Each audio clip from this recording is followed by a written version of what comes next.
இன்னைக்கு ஓடி ஓடி உழைக்கிறவர். இன்னைக்கு தமிழ்நாட்டில் இருக்கக்கூடிய பல்வேறு கட்டமைப்புகள், பல்வேறு பில்டிங்ஸ் எல்லாத்தையும் கட்டி முடிச்சிருக்கிறவர் அண்ணன் வேலு அவர்கள் தான்.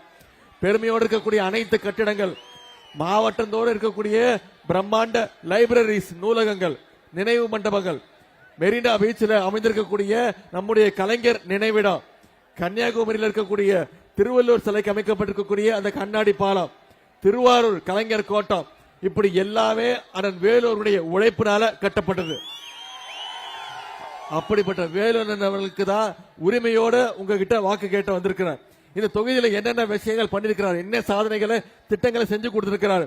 திருவண்ணாமலையில இன்னைக்கு கலைஞர் நூற்றாண்டு பேருந்து நிலையம் கட்டப்பட்டிருக்கிறது அண்ணன் வேலூருடைய உழைப்பினால. தருமபுரி, அரூர், திருவண்ணாமலை இன்னைக்கு இந்த சாலைகள்லாம் 4 வழி சாலைகளாக மாற்றப்பட்டிருக்குன்னா அண்ணன் வேலூருடைய உழைப்பு.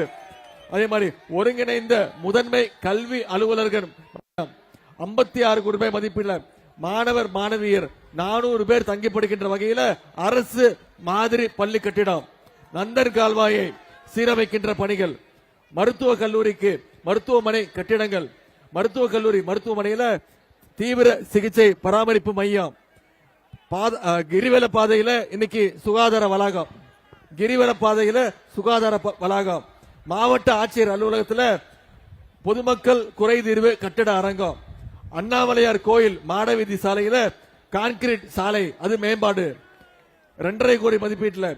சமுத்திரம் பகுதியில் கலைஞர் பன்னோக்கு அரங்கம், கூடுதல் சுற்றுலா மாளிகை கட்டிடம். இத்தனையும் நம்முடைய வேலன் அவர்கள் கடந்த 5 வருஷத்துல இந்த திருவண்ணாமலை தொகுதிக்காக செஞ்சு கொடுத்திருக்கிறார். இன்னும் பல்வேறு கோரிக்கைகள் வச்சிருக்காங்க, அதையும் செஞ்சு கொடுப்பாரு.